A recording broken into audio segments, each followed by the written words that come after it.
رکوع اور سجود کے الطاف و اسرار بیان کرنے کے بعد متوسطین کے لیے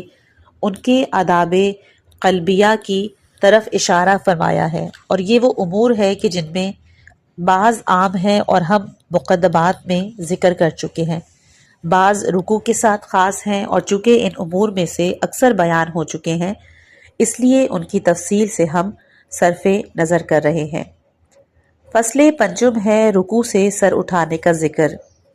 رکوع سے سر اٹھانے کا راز کثرت اسمائیہ میں وقوف سے واپسی ہے۔ چنانچہ مولا علی علیہ السلام فرماتے ہیں کمال التوحید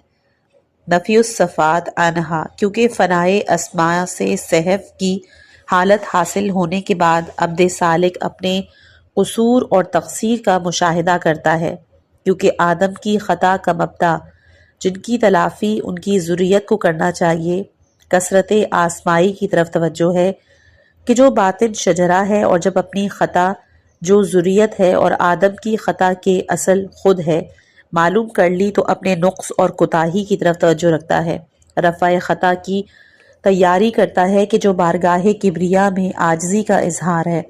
اور اپنے صلب کمر کو اس مقام پر سیدھی کرتا ہے، اور رکوع کے بعد تکبیر کے ذریعے کثرات اسمائیہ کو رفع کرتا ہے،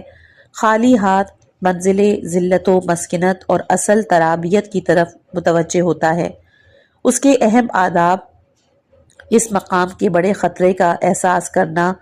قلب کو تذکر تام کے ذائقے سے آشنا کرنا، حضور ذات کی طرف توجہ اور اپنے سے ترک توجہ اور اپنی ذلت کی حد تک مجاہدہ کرنا، اور اے عزیز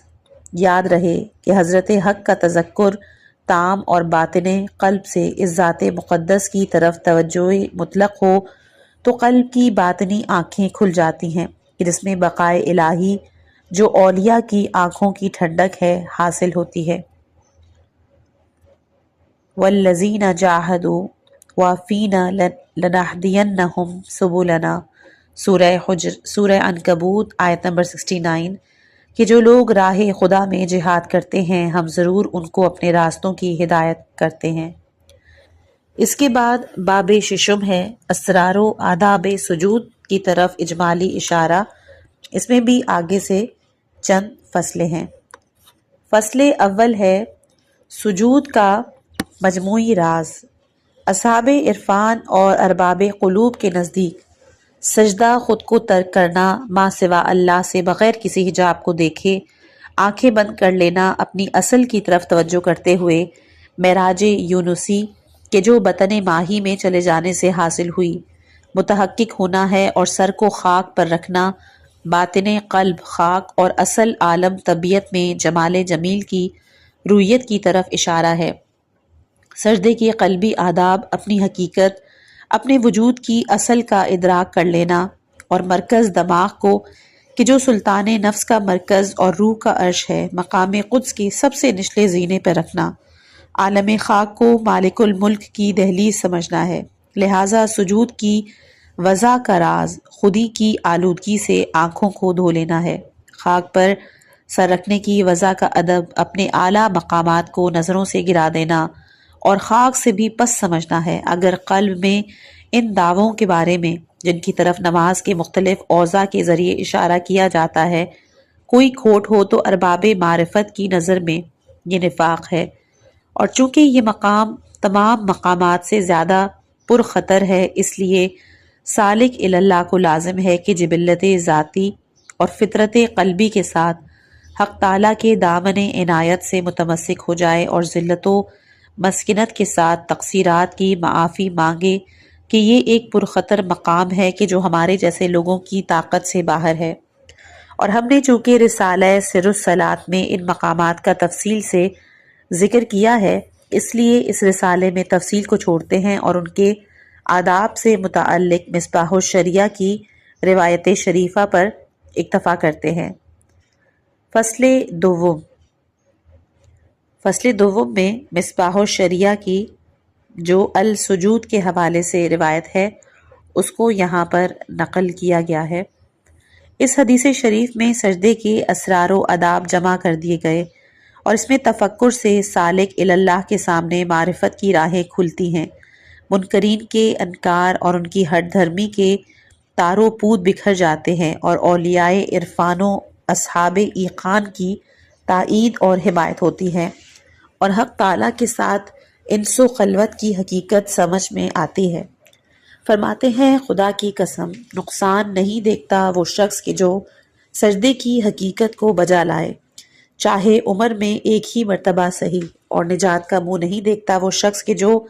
غیر حق کو ترک کر کے حق سے خلوت تو کرے لیکن دھوکہ دڑی کرنے والوں کی طرح صورت میں تو خلوت و انس میں ہو لیکن در حقیقت حق سے غافل ہو، اور سجدہ گزاروں کے لیے حق تعالیٰ نے جو کچھ مہیا فرمایا ہے وہ اس عالم میں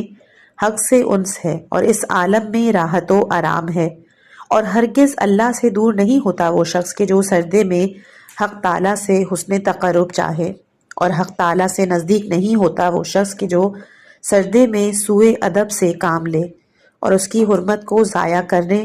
کرنے کی حالت سجدہ میں اپنے قلب کو غیر حق سے متعلق کرے۔ اب جب تم کچھ سر سجود کو جان چکے، اس شخص کی طرح سجدہ کرو کہ جو بارگاہ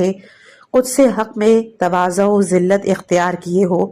اپنے نقص اور بے سر و سامانی کی حالت پر غور کرو۔ یاد رکھو کہ تم اس مٹی سے پیدا ہوئے ہو کہ جسے مخلوقات خدا روندہ کرتے ہیں، اور ایسے نطفے سے پیدا ہوئے ہو کہ جس سے ہر شخص بچتا ہے، اور اس صورت میں کوئی قابل ذکر شے نہ تھا۔ خدا تعالیٰ نے سجود کی معنویت کو اپنے سے تقرب کا سبب قرار دیا، قلب اور سر روح کے ساتھ تقرب، لہٰذا جو شخص حق سے قریب ہو گیا وہ غیر حق سے دور ہو گیا۔ چنانچہ سجدہ اسی صورت میں حاصل ہوتا ہے جب تمام اشیاء سے پوشیدہ اور آنکھیں جو کچھ دیکھتی ہیں اس سے محجوب ہو جائے۔ اسی طرح باطن سے بھی یہی مظاہرہ کرے، پس حس شخص کا دل سجدے میں غیر حق سے متعلق ہو جاتا ہے، اور اسی چیز غیر حق سے نزدیک، اور جو اللہ نے چاہا ہے اس سے دور ہو جاتا ہے۔ چنانچہ حق تعالیٰ فرماتا ہے اور حضرت رسول خدا صلی اللہ علیہ وآلہ وسلم نے فرمایا کہ خدا تعالیٰ کا ارشاد ہے، میں اس بندے کے دل پر جس میں میری اطاعت کی خالص محبت اور میری رضا حاصل کرنے کی آرزو ہے جلوہ نہیں کرتا مگر یہ کہ میں خود اس کے امور کی مشیت کا ذمہ دار ہو جاتا ہوں اور اس کے کاموں کی تدبیر کرتا ہوں، اور جو شخص میرے علاوہ کسی اور میں مشتعل ہوتا ہے اس کا شمار کھلواڑ کرنے والوں میں ہوتا ہے، اور اس کا نام نقصان اٹھانے والوں کے دفتر میں لکھ دیا جاتا ہے۔ فصل سوم ہے، حدیث میں ہے کہ جب آیہ شریفہ سورہ واقعہ آیت نمبر 74 پس اپنے پروردگار بزرگ کے نام کی تسبیح کرو یہ نازل ہوئی تو حضرت رسول خدا صلی اللہ علیہ وآلہ وسلم نے فرمایا کہ اس آیت کو رکوع میں شامل کر لو، اور جب آیہ شریفہ سورہ اعلیٰ آیت نمبر 1 کہ اپنے پروردگار کے برتر نام کی تسبیح کرو تو آپ نے فرمایا کہ اس کو اپنے سجدے میں قرار دو، اور کافی کی حدیث شریف میں ہے کہ پہلے نام کہ جو اللہ نے اپنے لیے قرار دیے العلی اور عظیم تھے، اور شاید العلی اسماء ذاتیہ میں پہلا ہو اور عظیم اسماء صفاتیہ میں پہلا ہو۔ معلوم ہو کہ سجود میں نماز کے تمام اوضاع کی طرح ایک حیت، ایک حال، ایک ذکر اور یہ امور کاملین کے لیے جس طور پر ہے اس کی طرف اس رسالے میں اشارہ کیا جا چکا۔ تفصیلی بیان اس رسالے سے مناسبت نہیں رکھتا۔ درمیانی درجے کے لوگوں کی اس کی حیت خاکساری کا اظہار اور استکبار و خودبینی کو ترک کر دینا ہے، اور سجدے میں زمین پر ناک رگڑنا کہ جو مستحبات مؤکدہ میں ہے بلکہ اس کو ترک کرنا خلاف احتیاط ہے، کمال خضوع اور تذلل و خاکساری ہے۔ نیز اپنی اصل کی طرف توجہ اور اپنی خلقت کو یاد کرنا ہے، اور اپنے اہم ترین اعضائے ظاہرہ کو جو ادراک اور حرکت و قوت کے ظہور کا محل ہیں، اور وہ یہی 7-8 اعضاء ہیں کہ جو سجدے میں زمین پر رکھے جاتے ہیں، عاجزی اور مسکینی کے ساتھ زمین پر رکھنا تسلیم کامل اور اپنی قوتوں کو پوری طرح حق تعالیٰ کی بارگاہ میں پیش کر دینا اور خطیہ آدمیت سے باہر آنے کی علامت ہے۔ جب ان معانی کا تذکر قلب میں قوی ہوگا تو دھیرے دھیرے قلب اس سے متاثر ہو کر ایسی حالت پیدا کر لے گا جو خودی سے فرار اور خود بینی کا ترک ہے، اور اس حالت کے نتیجے میں حالت انس پیدا ہوگی، جس کے بعد خلوت تام حاصل ہوتی ہے اور محبت کلی پیدا ہوتی ہے۔ اور ذکر سجدہ اس کا قوام تسبیح سے ہے، جس کا مفہوم توصیف اور تعمیل امر کے لیے قیام سے تنزیہ یا تکثیر اسمائی سے تنزیہ یا توحید سے تنزیہ ہے، کیونکہ توحید باب تفعیل سے ہے، جس کے معنی کثرت سے وحدت میں جانا ہے، اور یہ معنی کثرت اور شرک کے شائبے سے خالی نہیں، جیسا کہ علو ذاتی کے ساتھ توصیف اور تحمید بھی اس شائبے سے خالی نہیں ہے۔ اور العلی اسماء ذاتیہ میں سے ہے، اور کافی کی روایت کے مطابق یہ پہلا نام ہے کہ جو اللہ نے اپنے لیے اختیار کیا، یعنی ذات کی اپنے لیے یہ پہلی تجلی ہے۔ اور عبد سالک جب اس مقام میں خود سے فانی ہو گیا اور عالم اور جو کچھ عالم میں ہے سب کو ترک کر دیا، تو اس تجلی ذاتی سے سرفراز ہو جائے گا۔ اور معلوم ہو کہ چونکہ رکوع اول اور سجود ثانی ہے، اس لیے ان کی تسبیح اور تحمید میں فرق ہے، اور رب بھی ان دونوں مقامات میں فرق رکھتا ہے، کیونکہ رب، جیسا کہ اہل معرفت نے کہا ہے کہ اسماء ذاتیہ، صفاتیہ اور افعالیہ میں ہے، تین اعتبار سے اس بنا پہ رب الحمدللہ رب العالمین میں شاید مقام قیام کی مناسبت سے اسماء فعلیہ میں ہے کہ جو مقام توحید افعالی ہے، اور رکوع میں اسماء صفاتیہ میں سے ہے اس مناسبت سے کہ رکوع مقام توحید صفات ہے،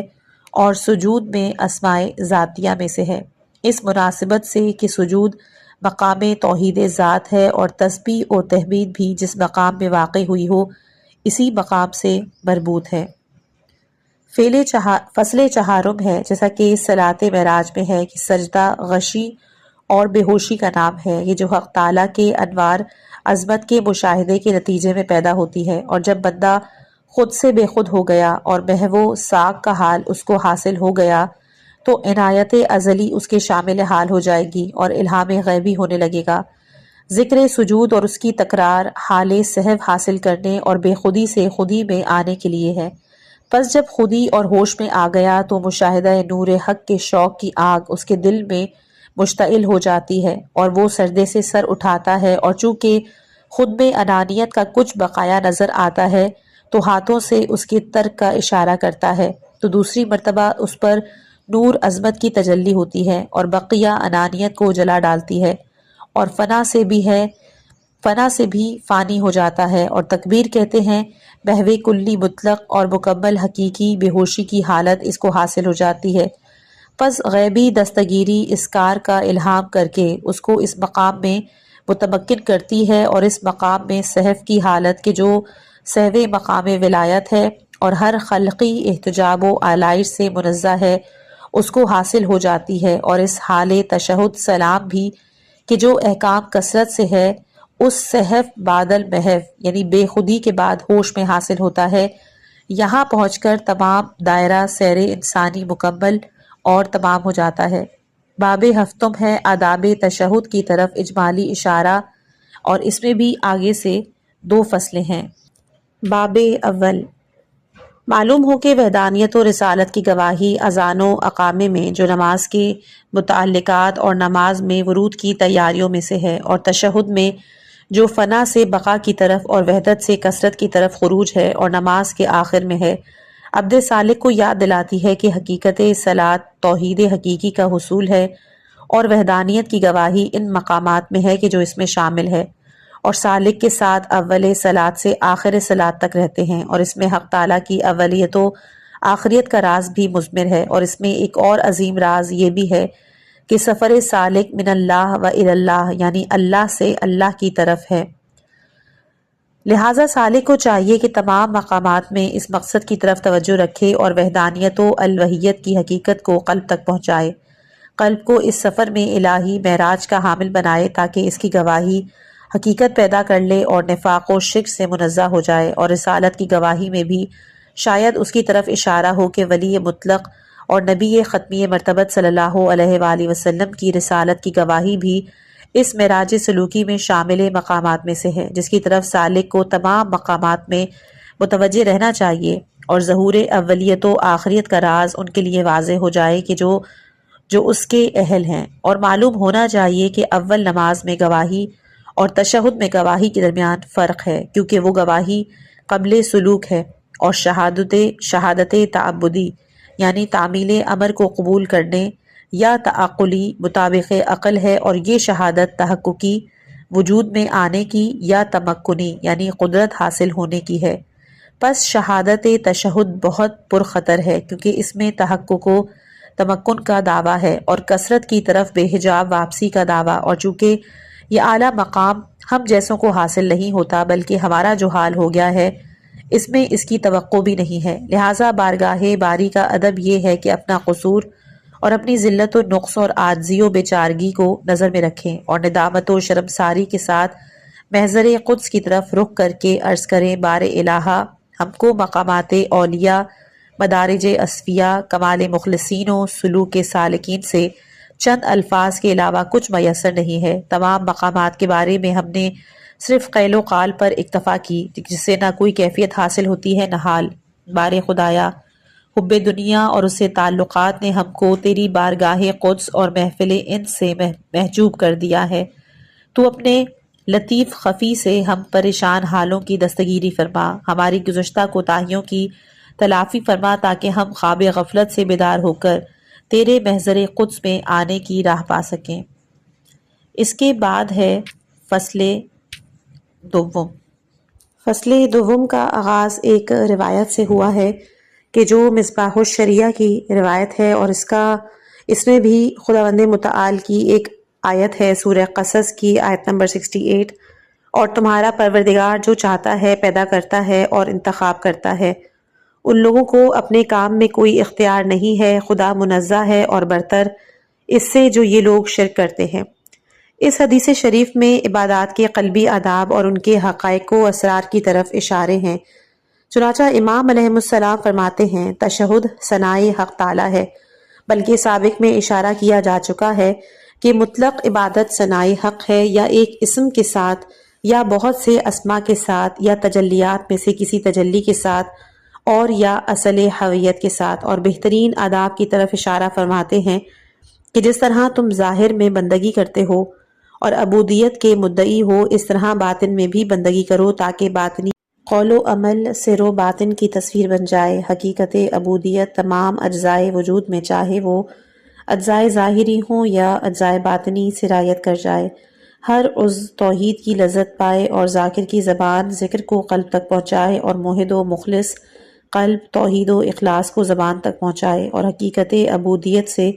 ربوبیت کو طلب کرے، خود پرستی سے باہر آئے، اور الوہیت حق کو قلب تک پہنچائے، اور جان لے کہ بندوں کی پیشانی حق تعالیٰ کے ہاتھ میں ہے، اور وہ سانس لینے اور دیکھنے پر بھی قادر ہے۔ تو قدرت و مشیت حق تعالیٰ سے، اور وہ سب کے سب مملکت حق میں کسی بھی قسم کا تصرف کرنے سے عاجز ہیں، چاہے معمولی تصرف ہی کیوں نہ ہو، مگر اسی ذات مقدس کے اذن اور ارادے سے، جیسا کہ حق تعالیٰ فرماتا ہے، خدائے تعالیٰ ہی جو چاہتا ہے خلق کرتا ہے، اور جو چاہتا ہے اختیار کرتا ہے۔ کسی کو اپنے امور میں کوئی اختیار نہیں ہے، یعنی استقلالی طور پر خدائے تعالیٰ منزہ ہے مملکت وجود میں تصرف کرنے والے کسی شریک سے۔ جب یہ پر لطیف نکتہ تم نے قلب تک پہنچا دیا تو تمہارا شکر خدا حقیقت بن جائے گا، اور یہ شکر تمہارے اعضاء تمہارے اعمال میں سرایت کر جائے گا۔ اور جس طرح عبودیت میں زبان و قلب کو ساتھ ہونا چاہیے، اسی طرح اس توحید فعلی میں بھی صدق لسان کو صفائے سر قلب تک پہنچنا چاہیے، کیونکہ حق تعالیٰ ہی خالق ہے، اور اس کے علاوہ کائنات میں کوئی مؤثر نہیں ہے، اور تمام ارادے اور مشیتیں اس کی ازلی مشیت اور ارادے کے سائے ہیں۔ وحدانیت و الوہیت کے آداب کی گواہی کے بعد عبد مطلق و رسول ختمی مرتبت صلی اللہ علیہ وآلہ وسلم کے مقام مقدس کی طرف متوجہ ہو۔ رسالت پر عبودیت کے مقام کے مقدم ہونے پر تنبیہ ہو کر تمام مقامات سالکین کا مقدر قدم عبودیت ہے، اور رسالت عبودیت کا ایک شعبہ، اور چونکہ رسول ختمی مرتبت صلی اللہ علیہ وآلہ وسلم عبد حقیقی اور حق میں فانی ہیں، لہٰذا ان کی اطاعت حق کی اطاعت ہے، اور رسالت کی شہادت وحدانیت کی شہادت سے متصل ہے، اور عبد سالک کو چاہیے کہ اپنی نگرانی کرے کہ رسول کی اطاعت میں کہ جو خدا ہی کی اطاعت ہے قصور نہ ہونے پائے، تاکہ اطاعت یعنی بارگاہ قدس میں بازیابی کی برکتوں سے جو ولی مطلق کی دستگیری سے حاصل ہوتی ہے محروم نہ رہ جائے، اور جان لے کہ کسی کو ولی نعمت رسول اکرم صلی اللہ علیہ وآلہ وسلم کی دستگیری کے بغیر بارگاہ قدس اور جائگاہ انس میں بازیابی نہیں ملتی۔ باب ہشتم ہے سلام کے آداب، اور اس میں 2 فصلیں ہیں۔ فصل اول، معلوم ہو کہ عبد سالک جب مقام سجود سے جس کا راز فنا ہے ہوش میں آیا، حالت سہو و ہوشیاری اس کو حاصل ہوئی، خلق سے غیبت کے حالت سے حضور کی حالت کی طرف واپس ہوا، تو موجودات پر سلام کرے، اس شخص کے سلام کی طرح کہ جو سفر اور غیبت سے لوٹا ہے۔ پس سفر سے واپسی کے آغاز میں نبی اکرم صلی اللہ علیہ وآلہ وسلم کو سلام کرے، کیونکہ وحدت سے کثرت کی طرف واپسی کے بعد پہلی حقیقت ولایت کی تجلی ہے۔ اس کے بعد دوسرے آیان موجودات کی طرف تفصیل اور جمع کے طریقے پر توجہ کرے، اور جو شخص نماز میں خلف سے غائب نہیں رہا اور مسافر اللہ نہیں ہوا، اس کے لیے سلام کی کوئی حقیقت نہیں اور زبانی جمع خرچ کے سوا کچھ نہیں، لہٰذا سلام کا قلبی ادب پوری نماز کے ادب کے ساتھ ہے، اور اگر اس نماز میں کہ جو حقیقت معراج ہے کوئی عروج حاصل نہیں ہوا اور بیت نفس سے خارج نہ ہوا تو سلام اس کے لیے نہیں ہے۔ نیز اس سفر میں اگر تصرفات شیطانی اور تصرفات نفس امارہ سے سلامتی رہے اور اس معراج حقیقی کے تمام ہونے پر قلب میں کوئی کھوٹ نہ ہوا تو اس کا سلام حقیقت رکھتا ہے، ورنہ اس کے لیے کوئی سلامتی نہیں ہے۔ ہاں، نبی پر سلام اسی بنا پر حقیقت میں سلام ہے کیونکہ وہ اس سفر معراجی اور واپس آتے ہوئے بھی سلامتی سے متصف رہے اور پورے سفر میں غیر حق سے عاری اور بری رہے، جیسا کہ سورہ مبارکہ انا انزلنا میں ہم نے اشارہ کیا۔ فصل دوم ہے، ایک روایت ہے مصباح کی کہ سلام کے معنی نماز کے اختتام پر امان ہے، یعنی جو شخص حکم خدا اور سنت پیغمبر کو خشوع قلب کے ساتھ بجا لائے وہ دنیا کی بلا سے امان میں ہے اور عذاب آخرت سے محفوظ، اور سلام اللہ کے ناموں میں سے ایک نام ہے کہ جسے اپنی مخلوق کے درمیان بطور امانت رکھا ہے تاکہ عطا و بخشش، امانات کی حفاظت، باہمی تعلقات، صدقی معاشرت و ہم نشینی میں اس سے کام لیں، اور اگر سلام کو اس کی جگہ پر رکھنا چاہو اور اس کے معنی ادا کرنا چاہو تو خدا کی فکر رکھو اور تمہارا دین دل اور عقل سے سالم رہیں، اور ان کو گناہوں کی تاریکی سے آلودہ نہ کرو، اپنے نگہبان فرشتوں کو امان میں رکھو اور ان کو آزار نہ دو، ان کو ملول نہ کرو، اپنی ناشائستہ رفتار سے انہیں دور ہونے پر مجبور نہ کرو، پھر تمہارا دوست اور اس کے بعد تمہارا دشمن تمہاری طرف سے امان میں رہنا چاہیے، کیونکہ جس کے قریب رہنے والے اس سے امان میں نہ رہیں غیر یقیناً اس سے امان میں نہ رہیں گے، اور جو شخص سلام کو ان مقامات پر کام میں نہ لائے اس کے لیے نہ سلام ہے نہ تسلیم، اور وہ اپنے سلام میں جھوٹا ہے، چاہے لوگوں کے درمیان سلام کے ذریعے دکھاوا کرو۔ مصباح فرماتے ہیں کہ سلام کے معنی نمازوں کے آخر میں امان ہے، یعنی جو شخص اوامر الہیہ اور سنن نبویہ کو ادا کرے خشوع قلب کے ساتھ وہ دنیا کی بلا اور آخرت کے عذاب سے امان پاتا ہے، یعنی دنیا میں شیطانی تصرفات سے محفوظ ہو جاتا ہے، کیونکہ اوامر الہیہ کو خشوع قلب کے ساتھ ادا کرنا تصرف شیطانی کے قطع ہو جانے کا سبب ہے، جیسے کہ سورہ عنکبوت آیت نمبر 45 میں ہے کہ یقیناً نماز فحشا اور منکر سے روکتی ہے۔ اس کے بعد سلام کے اسرار میں ایک راز کی طرف اشارہ فرماتے ہیں۔ سلام اللہ کے ناموں میں سے ایک نام ہے کہ جو خدا نے موجودات میں امانت کے طور پر رکھا۔ یہ اس بات کی طرف اشارہ ہے کہ موجودات اسماء الہیہ کا مظہر ہیں، اور عبد سالک کو چاہیے کہ اس الہی راز کو کہ جو اس کے باطن ذات اور اس کے خمیر میں مضمر کیا گیا ہے ظاہر کرے، تمام معاملات، معاشرات، امانات، تعلقات میں استعمال کرے اور اپنی مملکت باطن و ظاہر میں نافذ کرے، حق اور دین حق کے ساتھ معاملات میں استعمال کرے تاکہ اللہ کی امانت میں خیانت کا مرتکب نہ قرار پائے۔ پس سلام کی حقیقت کو اپنی تمام قوائے ملکی و ملکوتی اور تمام عادات و عقائد اور اخلاق و اعمال میں نافذ کرے تاکہ خود تمام تصرفات سے محفوظ رہے، اور اس سلامتی کے حصول کا طریقہ تقوی کو قرار دیا ہے۔ معلوم ہونا چاہیے کہ تقوی کے کچھ مراتب اور منازل ہیں۔ پہلا تقوی ظاہر، یعنی جسمانی گناہوں کی گندگی اور اندھیرے سے ظاہر کو محفوظ رکھنا۔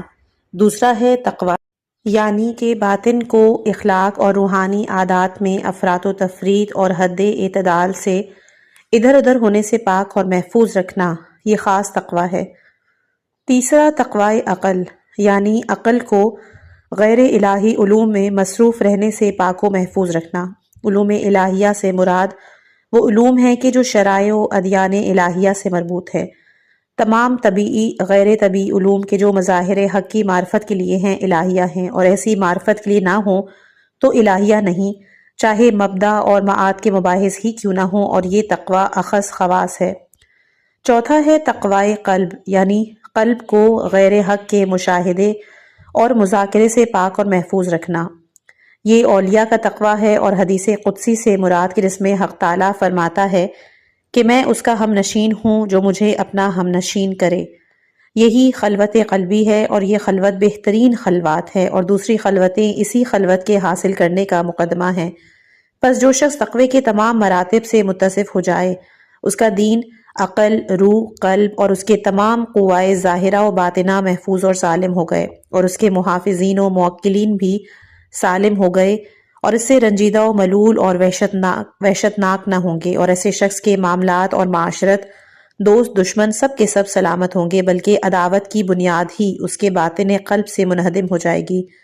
چاہے لوگ اس سے عداوت کریں۔ اور جو شخص تمام مراتب میں سلامت نہ ہوگا، وہ سلامت نہ ہونے کے بقدر سلام کے فیض سے محروم اور افق نفاق سے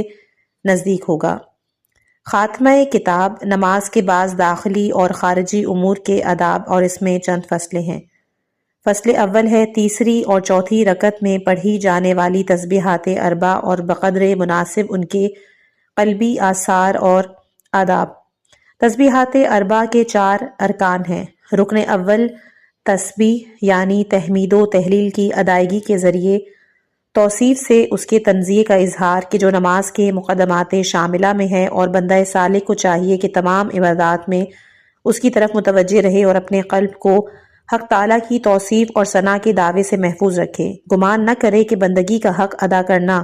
بندے کے امکان میں ہے، چھے جائے کہ ربوبیت کا حق ادا کرنا جس تک اولیاء کاملین کی چشم امید بھی نہیں پہنچ سکی، اور اکابر اہل معرفت کا دست شوق اس کے دامن تک پہنچنے سے قاصر رہا۔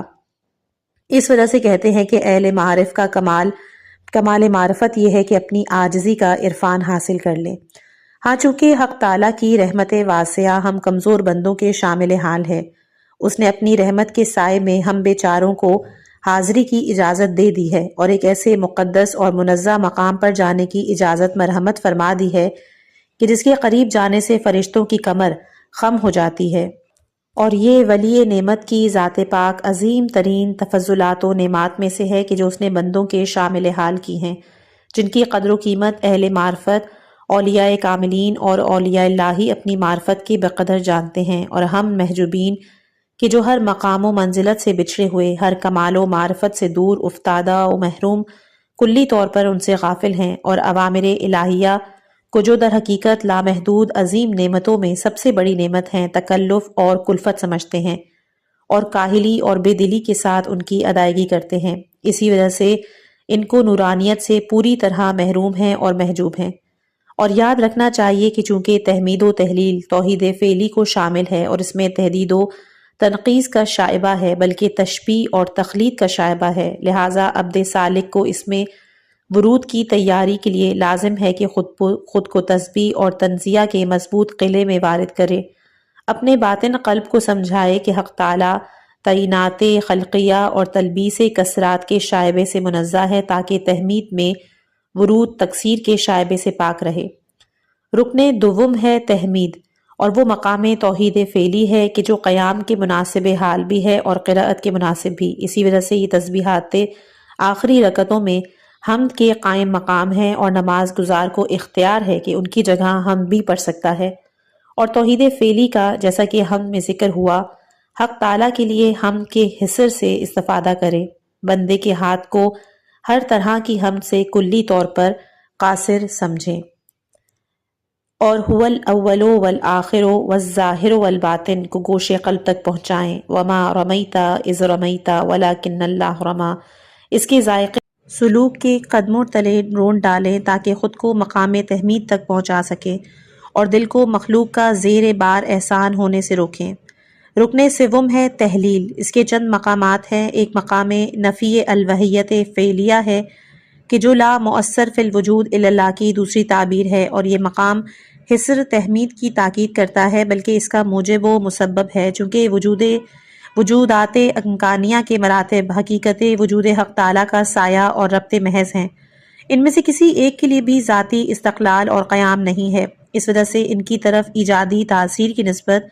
کسی طرح بھی نہیں دی جا سکتی، کیونکہ تاثیر کے لیے استقلال ایجاد لازم ہے، اور استقلال ایجاد استقلال وجود کو مستلزم ہے، اور اہل ذوق کے لفظوں میں یوں کہہ سکتے ہیں کہ وجودات ظلمیہ کی حقیقت خلقی آئینوں میں قدرت حق ظہور ہے، اور لا الہ الا اللہ کے معنی خلق میں فاعلیت و قدرت حق کا مشاہدہ اور تعینات خلقیہ کی نفی اور ان کے مقام فاعلیت اور ان کی تاثیر کو حق میں فنا کر دینا ہے۔ ایک اور مقام نفی معبود غیر حق ہے۔ لا الہ الا اللہ کے معنی لا معبود سوا اللہ ہے، اور اسی بنا پر مقام تحلیل نتیجہ مقام تحمید ہے، کیونکہ اگر حمد و ستائش ذات حق میں منحصر ہو گئی تو عبودیت بھی اپنی بار اسی مقام مقدس پر ڈال دی گی، اور ساری عبودیتیں جو مخلوق کی طرف سے مخلوق کے لیے ہوتی ہے، جو سب کی سب حمد و ستائش کی رویت کے لیے ہیں، منتقی ہو جائیں گی۔ پس گویا سالک یوں کہتا ہے کہ جب تمام حمد و ستائش حق میں منحصر ہے تو عبودیت بھی اسی میں منحصر ہونا چاہیے، اسی طرح وہی معبود قرار پائے گا اور سارے بت شکستہ ہو جائیں گے۔ تحلیل کے اور بھی مقامات ہیں جن کا ذکر یہاں رکن چہارم تکبیر ہے، یہ بھی توصیف سے بالا تر ہونے کے معنی میں ہے۔ گویا بندے نے تحمید و تحلیل میں ورود کے آغاز ہی میں توصیف سے تنزیہ کی ہے، اور ان سے فارغ ہونے کے بعد بھی توصیف سے تنزیہ و تکبیر کرتا ہے، تاکہ اس کی تحمید و تحلیل تقصیر و تذلل کے اعتراف سے گھری رہے، اور شاید تکبیر اس مقام میں تحمید و تحلیل سے بالا تری ہو، کیونکہ اس میں کثرت کا شائبہ پایا جاتا ہے جیسے کہ ذکر کیا جا چکا، اور شاید تسبیح میں تکبیر سے تنزیہ اور تکبیر میں تنزیہ سے بھی بالا تری مراد ہو، تاکہ تمام دعوے کلی طور پر ساقط ہو جائیں اور توحید فعلی میں متمکن ہو جائے، اور دل میں قیام بحق کے مقام کا ملکہ پیدا ہو جائے، بہت سے رنگوں میں رنگنے سے باہر آئے اور حالت تمکین حاصل ہو جائے۔ عبد ذالک کو چاہیے کہ ان اذکار شریفہ میں جو معارف کی روح ہیں، تضرع اور تذلل اور زہد و انقطاع کی حالت دل میں پیدا کرے، اور مداومت کی کثرت سے باطن قلب کو ذکر کی صورت دے دے، اور حقیقت ذکر کو باطن قلب میں متمکن کر دے، تاکہ قلب لباس ذکر سے آراستہ ہو جائے اور اپنا لباس جو لباس بعد ہے اتار دے، تب قلب حقانی ہو جائے گا، اور ان اللہ اشترا من المؤمنین انفسہم کی حقیقت اور روح اس میں متحقق ہو جائے گی۔ فصل دوم ہے قنوت کے قلبی آداب۔ معلوم ہو کہ قنوت مستحبات موقدہ میں ایک ہے کہ جس کا ترک کرنا مناسب نہیں ہے، بلکہ احتیاط اس کے بچا لانے ہی میں ہے،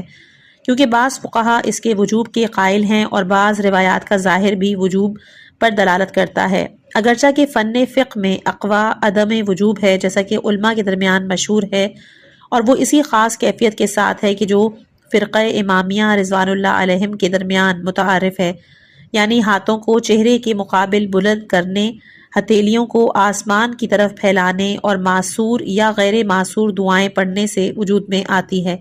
اور جائز ہے کہ عربی یا عربی کے علاوہ کسی اور زبان میں دعا پڑھی جائے، مگر عربی میں پڑھنا اہوت اور افضل ہے۔ فقہا نے کہا ہے کہ قنوت میں سب سے بہتر دعائے فرج کا پڑھنا ہے۔ اسی طرح لا الہ الا اللہ الحلیم الکریم یہ دعا وسائل الشیعہ میں ہے، اور راقم الحروف کی نظر سے افضل پر کوئی معتبر بے فقہی دلیل تو نہیں گزری، لیکن دعا کا مضمون اس کی فضیلت تامہ پر دلالت کرتا ہے، کیونکہ وہ تحلیل، تسبیح اور تحمید پر مشتمل ہے، وہ جو ہے کہ جو روح توحید ہے، جیسا کہ بیان ہو چکا۔ اس کے علاوہ اللہ کے عظیم اسما پر مشتمل ہے، جیسے اللہ، حلیم، کریم،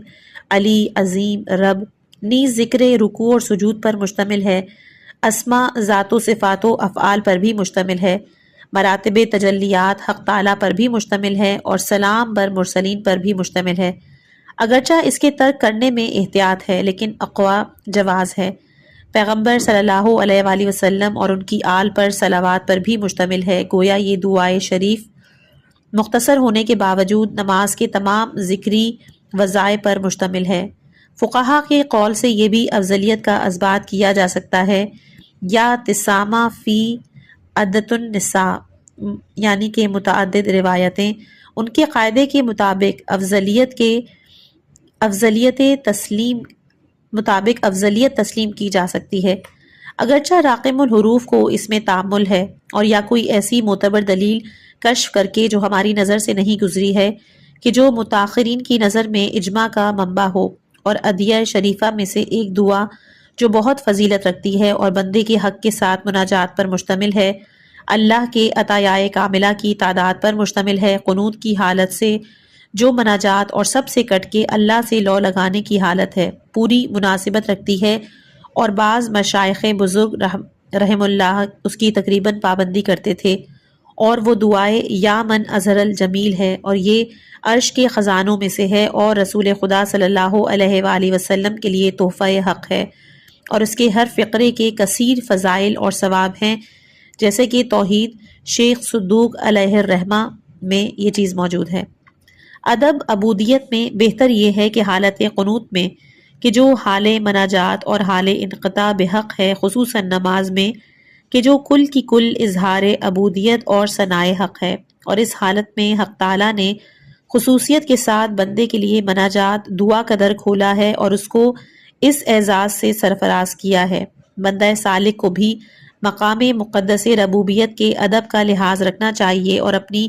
دعاؤں کی نگرانی کرنی چاہیے کہ وہ حق تعالیٰ کی تسبیح اور تنزیہ پر مشتمل ذکر یاد حق پر متضمن ہو، اور جو چیزیں اس حالت میں حق تعالیٰ سے مانگ رہا ہے وہ معارف الہیہ، فتح باب مناجات و انس و خلوت اور اس کی طرف انقطاع کی طلب ہو، دنیا اور پست حیوانی امور اور خواہشات نفسانیہ کی طلب سے احتضار کرے، اور خود کو پاک و پاکیزہ لوگوں کے سامنے شرمسار اور محفل ابرار خدائے رحمان نے تمہاری فطرت کو نور معرفت اور نار عشق سے خمیر کیا ہے، اور انبیاء جیسے انوار اور اولیاء جیسے عشاق کے ذریعے تمہاری مدد کی ہے، اور اس آگ کو دنیائے دنی کی خاک اور راکھ سے خاموش نہ کرو، اس نور کو دنیا کی طرف توجہ سے جو دار غربت و مسافرت ہے دھندلا نہ ہونے دو۔ ہو سکتا ہے کہ اگر تم اپنے وطن اصلی کی طرف توجہ کرو اور حق کی طرف انقطاع بحق کی دعا کرو، اور اپنے ہجران و حرمان کی حالت کو دردناک دل کے ساتھ اس کے سامنے پیش کرو، اور اپنی بے چارگی، بے نوائی اور درماندگی کے احوال کا اظہار کرو، تو غیب سے کوئی مدد پہنچے اور باطنی طور سے دستگیری ہو اور نقائص کی تلافی ہو جائے۔ اس کی عادت احسان کرنا اور اس کا طریقہ تفضل ہے۔ اگر امام المتقین امیر المومنین علیہ السلام اور ان کی اولاد معصومین علیہ السلام کے جو اہل معارف اور حقائق کے امام ہیں، ان کی مناجات شعبانیہ کے فقرے تم قنوت میں پڑھو، خصوصاً وہاں سے کہ جہاں وہ عرض کرتے ہیں الہی حبلی کمال الانقطاع الیک، لیکن اضطرار اور تضرع و زاری کی حالت میں، راقم الحروف کی طرح مردہ دلی کے ساتھ نہیں، تو بہت مناسب حال ہے۔ وبالجملہ مقام قنوت راقم الحروف کی نظر میں مقام سجود کی طرح ہے، وہ ذلت عبودیت کی طرف توجہ اور عز ربوبیت کا تذکر ہے، اور یہ عز ربوبیت کے سامنے حاضری اور عز و ذلت عبودیت کا تذکر ہے۔ یہ درمیانی درجے کے لوگوں کے مقام کے مطابق ہے، لیکن کاملین کے مقام کے مطابق، جیسا کہ سجود فنائے عبد اور ترک غیر و غیریت ہے، قنوت مقام انقطاع بحق اور غیر پر اعتماد کو ترک کرنا ہے، کہ جو مقام توکل کی روح ہے، اور بالجملہ جس طرح قیام مقام توحید افعالی ہے، اور یہ توحید دوسری رکعت میں متمکن ہوتی ہے، قنوت میں اس کے نتیجے کا اظہار کرے کہ کشکول گدائی اللہ کے سامنے لے جائے، خلق سے قطع تعلق کر لے اور گریزہ رہے۔ فصل سوم ہے تعقیبات، مستحبات موقدہ میں سے ہے، اس کو ترک کرنا مکروہ ہے۔ نماز صبح اور عصر میں اس کی زیادہ تاکید ہے، اور تعقیبات معصورہ بہت ہیں جن میں 3 اختتامی تکبیریں بھی ہیں۔ مشائخ عظام پابندی کرتے ہیں کہ تکبیرات افتتاحیہ کی طرح ہر تکبیر میں ہاتھوں کو کانوں کے مقابل تک بلند کریں اور ہتھیلیاں قبلے کے مقابل پھیلا دیں، اگرچہ کہ اس کو ثابت کرنا مشکل ہے، اگرچہ ممکن ہے بعض روایات سے 3 مرتبہ ہاتھ اٹھانے کا ثبوت مل جائے، اور شاید ہاتھوں کو بلند کرنا، 3 مرتبہ تکبیر کہنا اور اس کے بعد دعائے لا الہ الا اللہ وحدہ وحدہ وحدہ یہ پڑھنا بھی کافی ہو، اور اگر ہاتھوں کو اٹھانا اور اس طرح جس طرح مشائخ پابند ہے مستحب ہو تو یہ انہی اسرار کو متمکن کرتا ہے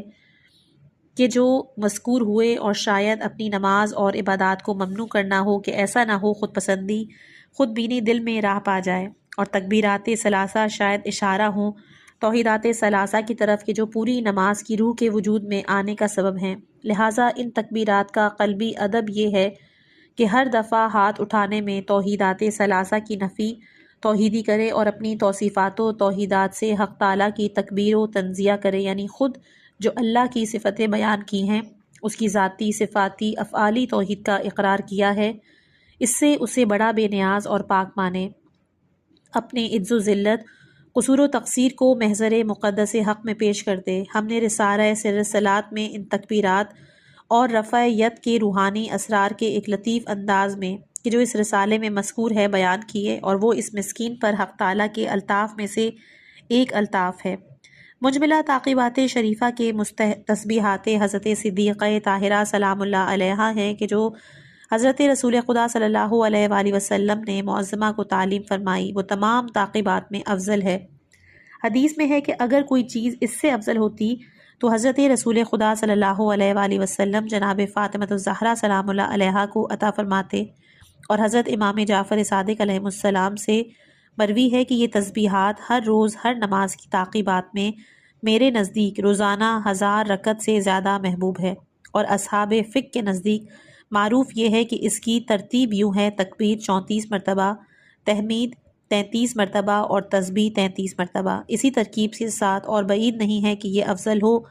اور متعین نہ ہو، بلکہ تحمید و تسبیح کی تقدیم و تاخیر میں انسان مخیر ہو، بلکہ شاید تکبیر کو مؤخر کرنے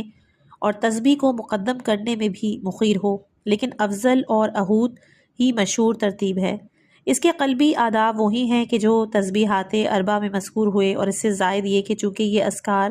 نماز کے بعد ہیں اور ان کی تسبیح حق عبودیت کی ادائیگی سے تکبیر بالا تری اور تنزیہ یعنی پاک ہونا ہے، نیز اس کے محضر مقدس میں بندے کے لائق عبادت ہونے سے تکبیر اور معرفت سے جو غایت عبادت ہے تکبیر، لہٰذا سالک کو چاہیے کہ نماز کی تعقیبات میں اپنے اور اپنی عبادتوں کے نقص کے بارے میں اور حال حضور میں اپنی غفلتوں کے بارے میں غور کرے کہ جو مذہب عشق و محبت میں بجائے خود ایک گناہ ہے، اور حضور و محضر مقدس میں اپنے نصیب سے محرومی کو نظر میں لائے، تعقیبات میں جو خود رحمت حق کے ایک دوسرے دروازے کا کھلنا ہے، جتنا ممکن ہو اس محرومی کی تلافی کرے اور ان اذکار شریفہ کو قلب تک پہنچائے، دل کو ان کے ذریعے زندہ کرے، شاید ان کا اختتام حسن و سعادت پر ہو، اور تسبیح حضرت فاطمہ الزہرا سلام اللہ علیہا کی تحمید میں بھی اس حمد و ستائش کا اثبات بھی حیوت الہی کے لیے کرے جو بندگی کے لیے قیام ہے، اسے اس ذات مقدس ہی کی توفیق و تائید اور حول و قوت کی وجہ سے سمجھے، نہ کہ اپنی وجہ سے، اور ان امور کے حقائق کو باطن قلب تک پہنچائے، لطائف کے راز سے ذائقہ دل کو آشنا کرے تاکہ قلب ذکر حق سے زندہ ہو اور دل حق کے ساتھ حیات جاوید پیدا کر لے۔ اور چونکہ صبح کثرت میں اشتعال دنیا میں ورود کا آغاز و افتتاح ہے،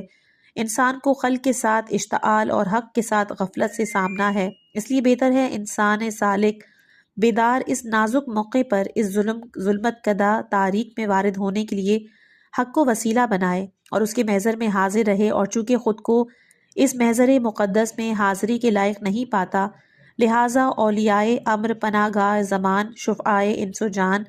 یعنی حضرت رسول ختمی مرتبت صلی اللہ علیہ وآلہ وسلم اور ائمہ معصومین علیہ السلام کو وسیلہ بنائے اور ان ذوات مقدسہ کو شفیع اور واسطہ قرار دے، اور چونکہ ہر دن کا ایک پناہ دہندہ ہے، چنانچہ ہفتہ حضرت رسول خدا صلی اللہ علیہ وآلہ وسلم سے، اتوار حضرت امیر المومنین علیہ السلام سے، پیر امام حسن علیہ السلام اور امام حسین علیہ السلام، منگل امام زین العابدین امام محمد باقر امام جعفر صادق علیہ السلام سے،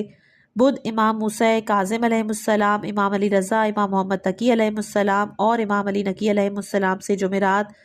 حضرت امام حسن عسکری اور جمعہ حضرت ولی عصر عجل اللہ فرجہ شریف سے متعلق ہے۔ لہٰذا مناسب یہ ہے کہ نماز صبح کی تعقیبات میں اس تاریک و مہلک دریا اور اس ہولناک شیطانی دامگاہ میں وارد ہونے کے لیے اس دن کے پناہ دہندگان کو وسیلہ بنائے۔ ان کی شفاعت کے ذریعے پردہ محضر حق ہیں۔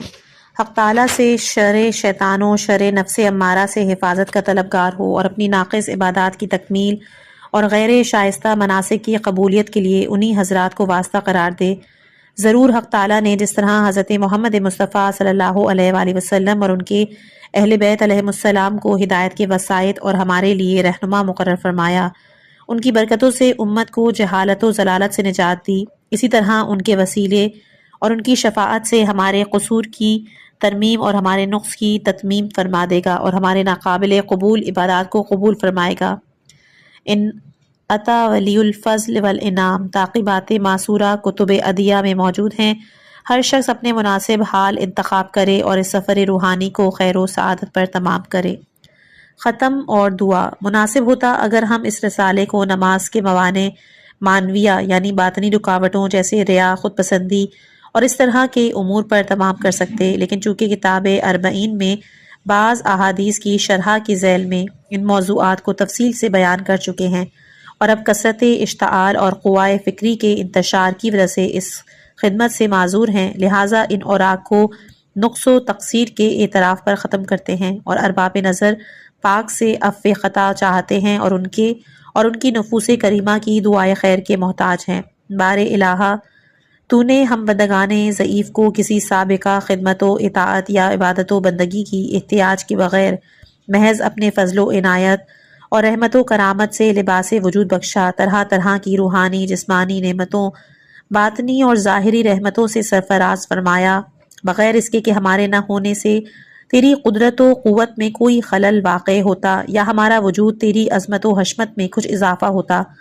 اب جبکہ تیری رحمانیت کا چشمہ جوش میں آ چکا، تیرے خورشید جمال جمیل کے چشم روشن ہو چکی، تو ہمیں رحمت کے دریاؤں میں مستغرق اور انوار جمال سے منور فرما چکا۔ ہمارے نقائص، خطاؤں، گناہوں، کوتاہیوں کی تلافی بھی اپنی توفیقی باطنی کے نور اور دستگیری و ہدایت سری سے فرما دے۔ ہمارے از سر تا پا تعلق دل کو علائق دنیا سے آزادی دلا دے، اپنے عز قدس کے تعلق سے آراستہ کر دے۔ بار الہٰ، ہم ناچیزوں کی اطاعت سے تیرے ملک میں کوئی وسعت نہیں پیدا ہو جاتی،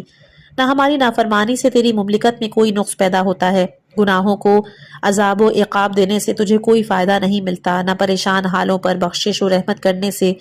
تیری قدرت میں کوئی کمی آتی ہے۔ عین ثابت خطا کارا تجھی سے طالب رحمت ہے، فطرت ناقصاں طلبگار تمامیت تو خود ہی اپنا لطیف امیم ہمارے شامل حال کر دے اور ہمارے سوء استعداد اور نااہلی سے صرف نظر فرما۔ میرے معبود، اگر میں تیری رحمت کے لائق نہیں تو اہل ہے کہ اپنے وسعت فضل سے مجھ پہ کرم فرما۔ معبود، دنیا میں تو نے میرے گناہوں پر پردہ ڈالا اور میں آخرت میں اپنے گناہوں کی پردہ پوشی کے لیے تیرا زیادہ محتاج ہوں۔ یہاں پر ہمارا کلام ختم ہوا۔ بتقدیر الہی جل و علا حامدن شاکرن علی نعمائہ مسلین علی محمد و آلہ الطاہرین، بتاریخ روز دوشنبے 20 ربیع الثانی سال 1361 قمری۔ یاد رکھنا چاہیے کہ نماز کی عام ظاہری صورت کے علاوہ ایک معنوی صورت ہے اور اس ظاہر کے علاوہ ایک باطن ہے۔ جس طرح ظاہر کے آداب ہیں جن کا لحاظ نہ رکھنے سے یا نماز باطل ہو جاتی ہے یا ناقص رہ جاتی ہے، شکیات اور سہویات کے احکام پر عمل کر کے اس کی تکمیل کرنا پڑتی ہے، اسی طرح باطن کے بھی قلبی اور باطنی آداب ہیں جن کا لحاظ نہ رکھنے سے نماز معنوی باطل یا ناقص رہتی ہے اور ان کا لحاظ رکھنے سے نماز میں روح ملکوتی پیدا ہوتی ہے۔ یہاں پر ہماری کتاب کا اختتام ہوا۔ انشاءاللہ کہ اگلی جو کمنٹ موصول ہوا تھا اس کی ریکویسٹ کے ساتھ کل حاضر خدمت ہوتے ہیں۔ اپنی دعاؤں میں یاد رکھیے گا، اور اس آڈیو کی طولانی ہونے کی وجہ یہی تھی کہ آخر میں 2 یا 3 صفحات بچے تھے، میں نے کہا یہ بھی اس میں پڑھ دیے جائیں۔ والسلام۔